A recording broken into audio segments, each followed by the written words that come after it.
ఆడబిడ్డలను అవమానించడమే సీఎంకు నిత్యకృత్యంగా మారిందని ఎమ్మెల్యేలు సునీతా లక్ష్మారెడ్డి, కోబా లక్ష్మి అన్నారు. ఎస్సీ వర్గీకరణపై మాట్లాడుకుందామనుకుంటే మైక్ ఇవ్వలేదన్నారు. రాష్ట్రంలో శాంతి భద్రతలు దిగజారాయన్నారు. మహిళా ఎమ్మెల్యేలకు ముఖ్యమంత్రి వెంటనే క్షమాపణలు చెప్పాలని వారు డిమాండ్ చేశారు. నిజంగా కూడా చాలా బాధాకరమైనటువంటి విషయం.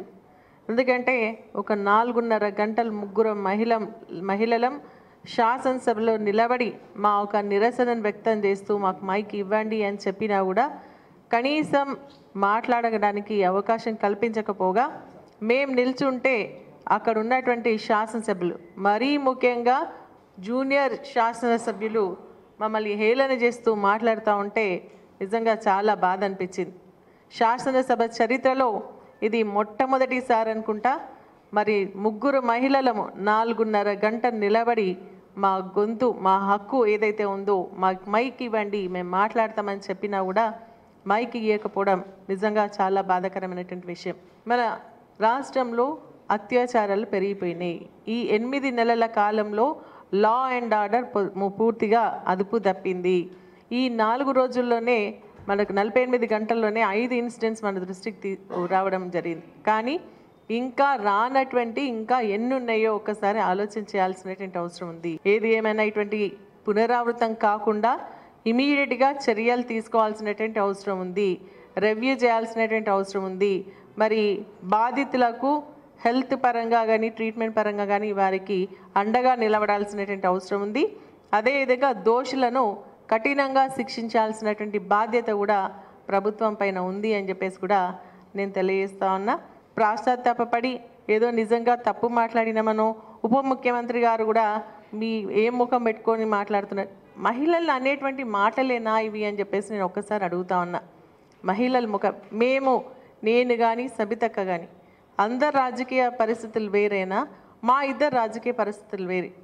మా కుటుంబాలు మరి వారంతా కూడా ప్రజాసేవలో వాళ్ళ ప్రాణాలు పోతే మేము అనుకోని పరిస్థితుల్లో రాజకీయాలకు వచ్చినటువంటి మా ఇద్దరిని పెట్టుకొని ఈ విధంగా మాట్లాడడం సబబా అని చెప్పేసి నేను అడుగుతా ఉన్నా. అయినా వారి విజ్ఞతకు వదిలేస్తా ఉన్నా. సభలో ఈరోజు ఉన్నాను. నిజంగా చాలా బాధాకరమైన విషయం అండి.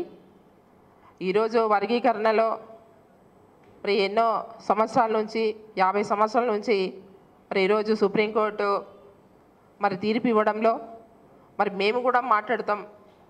మా కాన్స్టిట్యుయెన్సీలో మా జిల్లాలో మరి ఎస్సీ సోదరులు ఎక్కువ ఉన్నారు. మా ఎస్సీ మహిళలు మేము వాళ్ళతో పాటు మేము ఎప్పుడు కూడా కలిసి ఉండేవాళ్ళం. మేము ధర్నాలు కానీ రాస్తారోకోలు కానీ వర్గీకరణ కావాలని మేము కొట్లాడిన వాళ్ళము. మేము 2 నిమిషాలు మాట్లాడతామంటే కూడా మరి మాకు ఈరోజు అవకాశం కల్పించలేదు. మరి ఎన్నోసార్లు మేము నిలబడే ఉన్నాం. ఈరోజు దాదాపు 4.5 గంటలు మేము అందరూ కూర్చొని ఉన్నారు. కానీ మేము ముగ్గురు కూడా మేము నిలబడే ఉన్నాం. కనీసం మేము ముగ్గురం మహిళలం, ఒక శాసనసభ్యులం. మేము మా అక్కడ ఏదైతే స్పీకర్ గారు కూడా కనీసం ఇవాళ మాకై చూడడం కూడా లేదు. అంటే ఈరోజు మేము ముగ్గురం మహిళలము, ఎమ్మెల్యేలు, శాసనసభ్యుల ఎమ్మెల్యేలం. మేము లోపడ్డ సభలో మేము 4.5 గంటలు మేము నిలబడి ఉన్నాము. మరి మాకు ఒక్క 2 నిమిషాలు మాకు మైక్ ఇవ్వండి అని మేము అడిగినా కూడా ఈరోజు మరి మైక్ ఇవ్వకుండా మరి మా శాసనసభలో ఇంతకుముందు మా కేటీఆర్ సార్ కానీ హరీష్ రావు సార్ కానీ మరి ఏదైతే వర్గీకరణలో మరి వారు సుప్రీంకోర్టు ఇచ్చినటువంటి ఆర్డర్ ప్రకారంగా వాళ్ళు మాట్లాడి వాళ్ళు బయటికి వెళ్ళిపోయారు. డీకే అరుణ కానీ అంటే మేము కూడా చూస్తున్నాం ముందు నుంచి కూడా. మరి వారు కాంగ్రెస్ పార్టీలో వారు ఉన్నారు ముందు నుంచి. రేవంత్ రెడ్డి గారు ఎప్పుడు వచ్చారు? తెలుగుదేశం పార్టీలో ఉండి మరి కాంగ్రెస్కి వచ్చారు. మరి పదే ఏం మాట్లాడతారు? మరి ఇవాళ ఎస్సీ వర్గీకరణలో మరి సుప్రీంకోర్టు ఇచ్చినటువంటి తీర్పులో మరి ఏదో మేమే చేసాం, ముఖ్యమంత్రి మేమే చేస్తాం అన్నట్టు అక్కడ దళిత మన శాసనసభ్యులు మాట్లాడుతున్నారు. ఏం చేశారు మేము అడుగుతున్నాం. మరి ఈరోజు రేవంత్ రెడ్డి గారే చేసినట్టు అక్కడ శాసనసభ్యులు మాట్లాడుతున్నారు.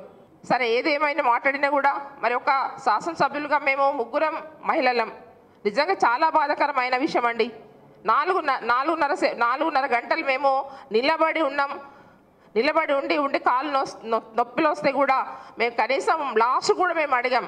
లాస్ట్ కూడా ఒక్క నిమిషం ఇవ్వండి, మేము నిన్న ఒక జరిగిన సంఘటన విషయంలో మేము మాట్లాడలేదు, మేము వర్గీకరణ విషయంలో మేము మాట్లాడిపోతాం అంటే కూడా మాకు ఇవ్వలేదు.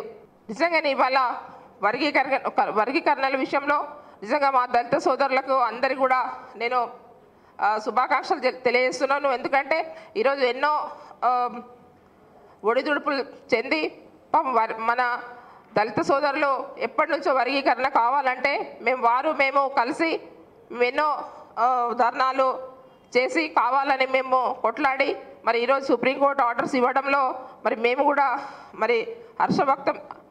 కూడా సంతోషంగా మా దళిత సోదరులకు అందరు కూడా మరి మేము ఈరోజు వారికి దళిత సోదరులకు అందరికీ కూడా శుభాకాంక్షలు తెలియజేస్తూ ఏది ఏమైనా కూడా కానీ ఈరోజు సభలో మాత్రము ఎవరైతే రేవంత్ రెడ్డి గారు ముఖ్యమంత్రి గారు నిజంగా మమ్మల్ని చాలా చిన్న చూపు చూస్తున్నారు అన్ని విషయంలో.